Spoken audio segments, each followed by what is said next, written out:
Hey guys, welcome back to You Asked For It.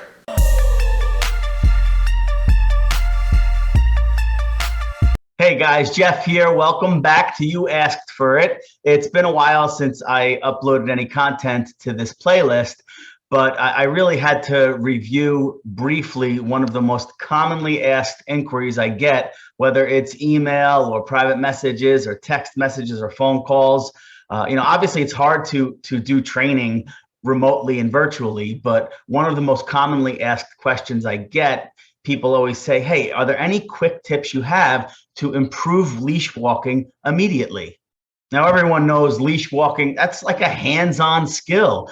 Sometimes it's hard to give advice without knowing the dog, knowing the handler, knowing the environment. But there is one tip that I always give out. It's a little piece of advice that anybody can do, regardless of your dog, regardless of what you're using to walk your dog, and regardless of the outside environment.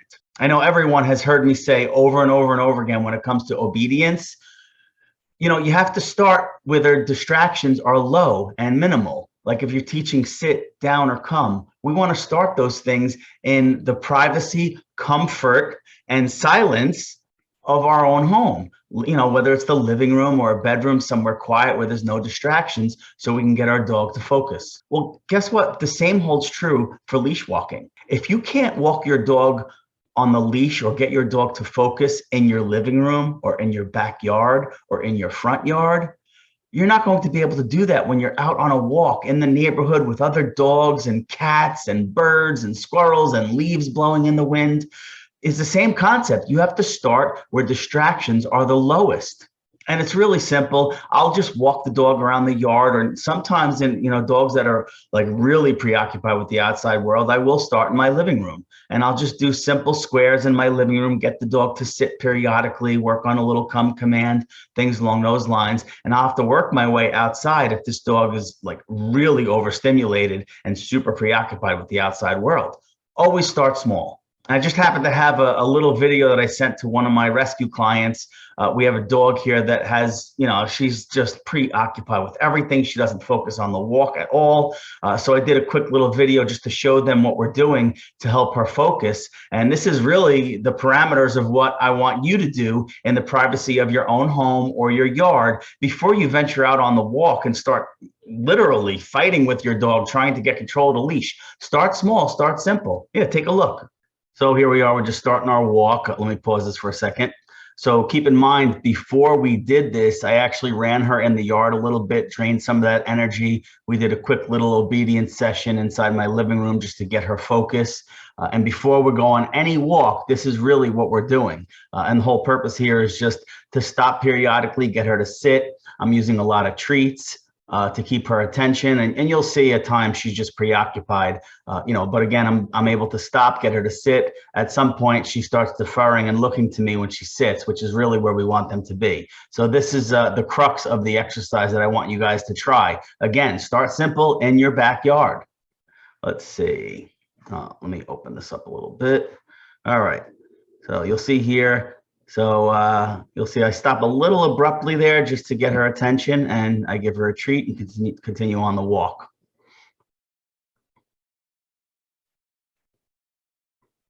Just every few steps, stop, make her sit, try to get her to look up at me, and then I make sure that I follow that up with a treat. And you can see I'm keeping her close. I'm not giving her the full length of the leash. Let me pause this for a second. When you give the dog the full length of the leash, especially in a structured control exercise like this, more leash means more decisions the dog has to make. For all intents and purposes, if your dog is 6 feet away from you, they're on a different walk. So that's why it's important to keep them close during this little exercise that we're doing. You can see she's just preoccupied,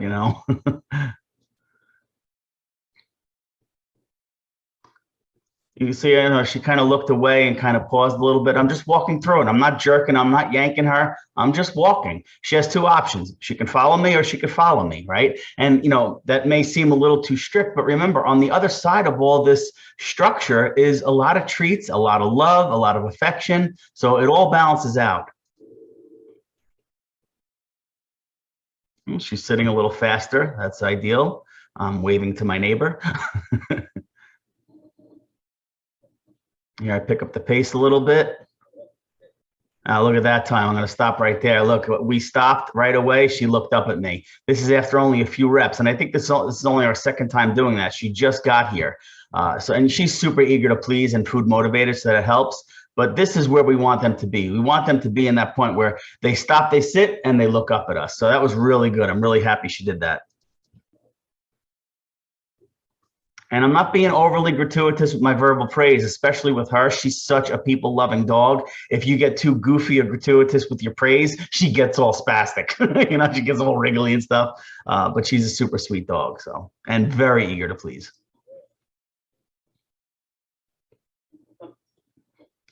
Okay, so here I'm going to start picking up the pace more, and I'm going to do some misdirection type stuff where she's going one way, I'm going the other way. And the whole purpose here is we want her to worry about where we are going. We don't want to have to worry about where she's going. We want to get her mindset to be like, oh, where's my handler going? Because it's not just about, yeah, she has to follow us, but when she does, it's all good stuff on the other side of that. So she's going to make the choice to follow us and to be more focused on us.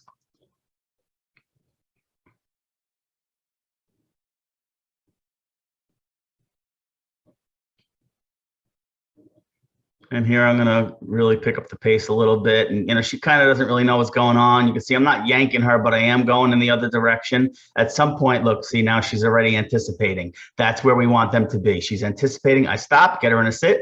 She looks, and she gets the treat. Perfect. Yeah, and then she jumps here, which is funny, but that's okay. I make her sit. I don't want to end on a jump. I want her to end on a sit, focused, and the treat, and then we end the exercise. So that's kind of the crux of what you could do.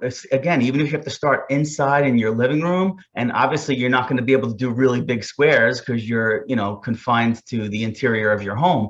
But again, if you can't do little tiny squares with food and no distractions on leash in your living room, you're not going to have as much success outside.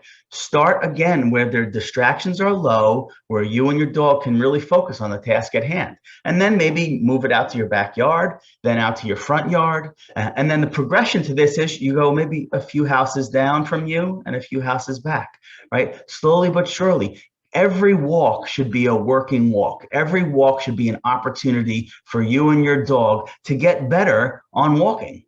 So that's all for now. This was just a little glimpse. And again, it was, I get this asked all the time. I didn't pop up who asked it because so many people ask me, but this one little exercise, right? Is it going to make your dog like perfectly walking? No. But if resources are limited or you don't really have a lot of time, this one little exercise is going to help you improve walks with your dog.